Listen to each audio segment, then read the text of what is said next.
Alright, so today we are going to be canning up some sausage for sausage gravy because it just makes it way easier. If you want to make gravy, you don't have to cook up your sausage. You just pour it out of the can and into the frying pan and you're ready to go. What do we need to make sausage gravy? Well, sausage, of course. I've got 4 rolls of sausage here that I bought when it was on sale. You need some can jars. I like the wide mouth jars because it's easier to get the meat in and out of.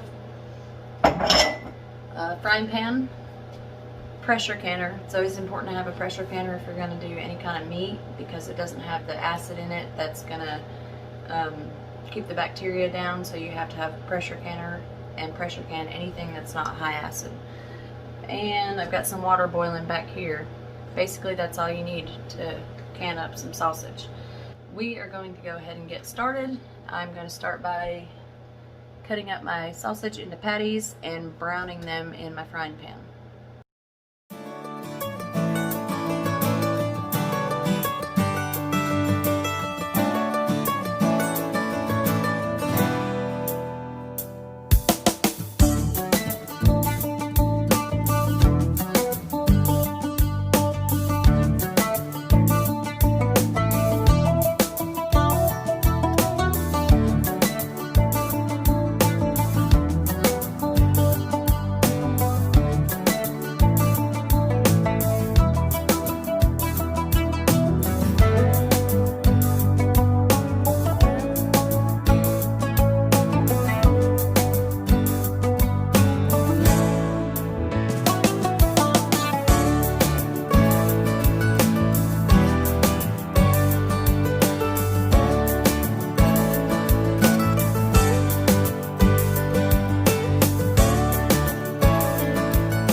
So my first set of sausage is just about done.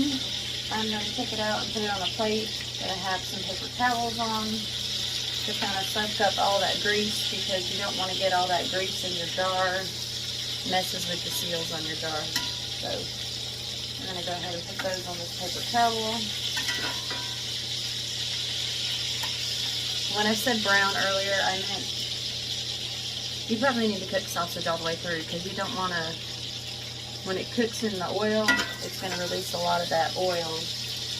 When it cooks in the water, not when it cooks in the oil. When it cooks in the water, it's going to release a lot of that oil. And again, you don't want the oil getting in between your seals.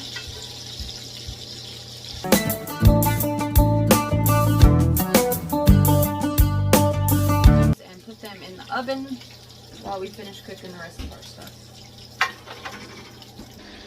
Okay, while I'm done finishing up cooking my sausage, I'm going to go ahead and get my jars ready. Basically, all I'm going to do is wash them in some hot soapy water and make sure that there's nothing inside of them, no bacteria or anything. You don't have to boil them. You can boil them if you want to, but just washing them out in hot soapy water and making sure you get all the soap out should work pretty well.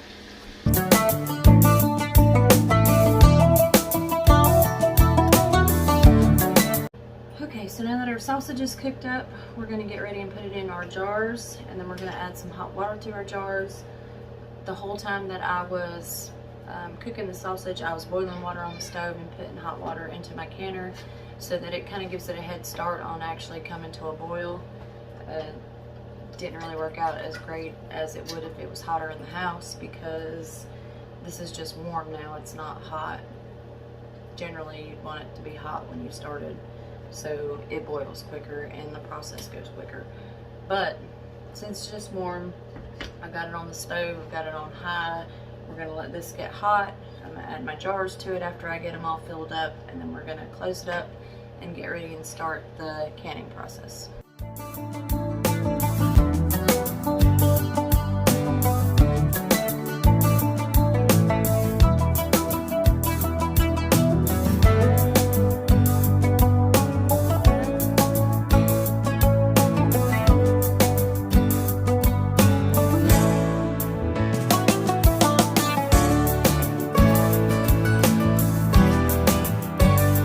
After we get our jars full, we want to check for our head space.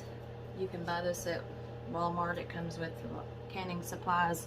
They have a box. It has one of these jar grabbers. It's got one of these little headspace checkers, and it usually comes with like a magnet I lost the magnet because it was really cool. My kids thought it was fun to play with, and it's gone. So, check your headspace. You want to come for your meat, you want to go down 1/4 inch, which is going to be this bottom tier here, and you don't want any liquid above that space in your jar. So kind of move your meat out of the way, and then see, you want to get to about 1/4 inch on your headspace. If you don't want to have one of these, a good way to tell is probably the bottom of this rim on the jar, if you have these rims on your jars. So you want to make sure that you don't have anything over that line, because if you do, your cans are liable to explode in the pressure cooker.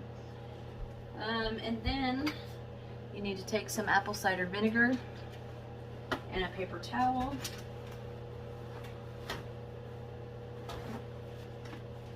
I'm just gonna put some apple cider vinegar on the paper towel.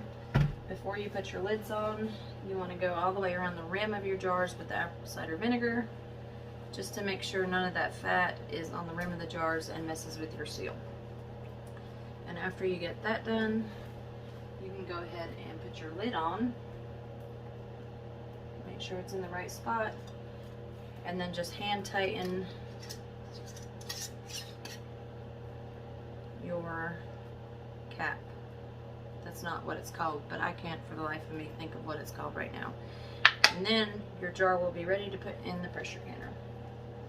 So I've got 6 jars here. I'm going to go ahead and do all 6 of them with the vinegar and put my lids on them. And then it should be ready to stick in the pressure canner, and we'll do that.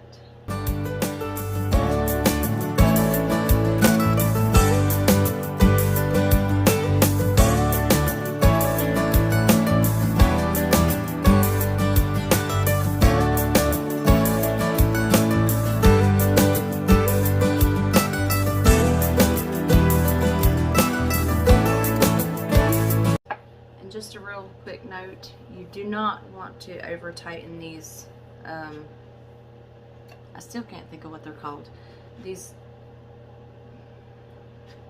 lids, I don't know. Anyways, you don't want to over tighten your rings, that's what you call them, like I could forget that, because if you over tighten them, when you put them in your pressure cooker and all that pressure builds up, you want to be able to have the air escape for one.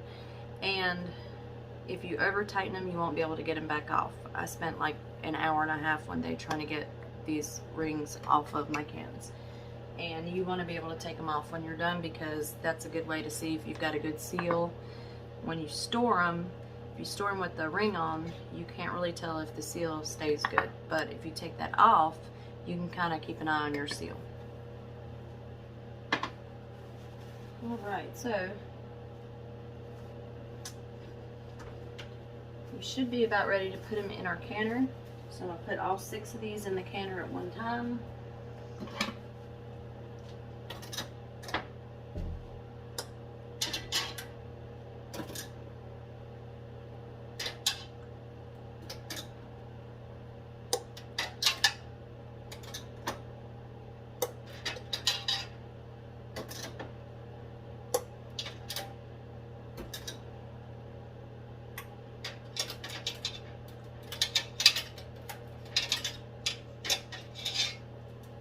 Okay, so now our jars are in our canner.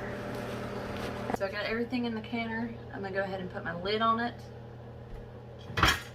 And these pressure canner lids have a seal around through here. They've got a rubber seal. And you want to make sure that that's not broken anywhere, because that's really important to the pressure canning. So they also have an open and close little arrow here, but I'm not really good at, even with that, it doesn't help me. And it shows you on your canner where the arrows are supposed to line up. It takes me a good while to get it down the first time. Okay, so then you lock it to close. Alright, now we're gonna sit there and let that cook until I've got a good steady stream of steam coming out the top, and then I'm gonna go ahead and put my weight on it, and we'll discuss what we need to do next. Alright, so you can see that we've got a steady stream of steam coming out of our weight hole up here, and then this pop-up that pops out when there's enough steam pressure built up in the canner. So we're going to go ahead and put our weight on there, and this weight comes with my canner, and it's got two weights on it, so that's going to be about 15 pounds of pressure. We're going to put that on there.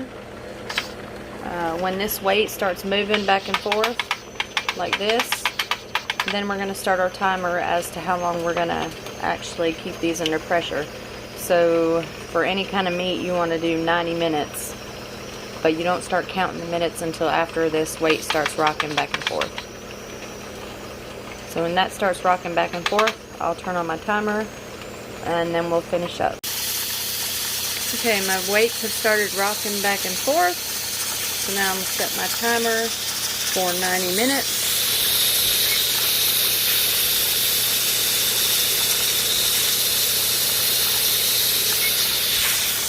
And when that is done, we'll just shut off the burner and let it cool down, and then we'll take our jars out.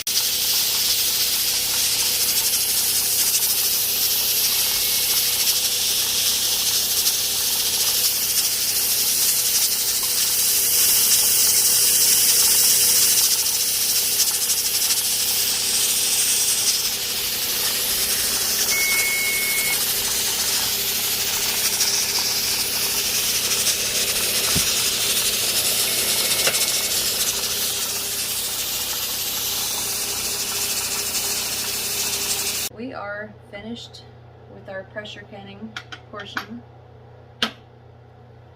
My weight came off really easily, didn't blow up. My pressure release over here is down and it's back in the canner. It is about 10 o'clock at night, so I've got my robe on. Canning sometimes is an all-day thing. I started this probably about 2 o'clock. 3 o'clock this afternoon, and it's now 10 o'clock, and I'm just now taking my jars out of the canner.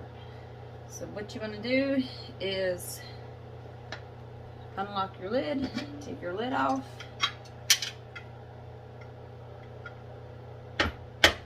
set your lid to the side. We're going to grab our jar grabber. Jar grabber from over here, and we're going to pull our cans out, and if you look, see there's still bubble in there. We're going to set these on the stove over here to cool off for the night.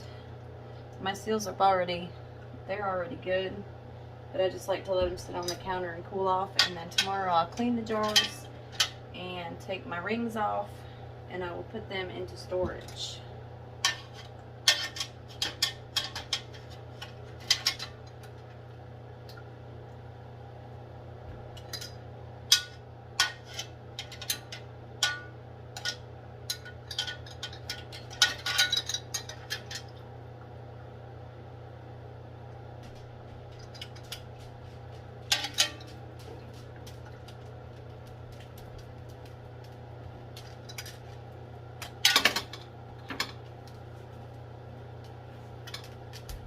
Yeah, they're still really, really hot.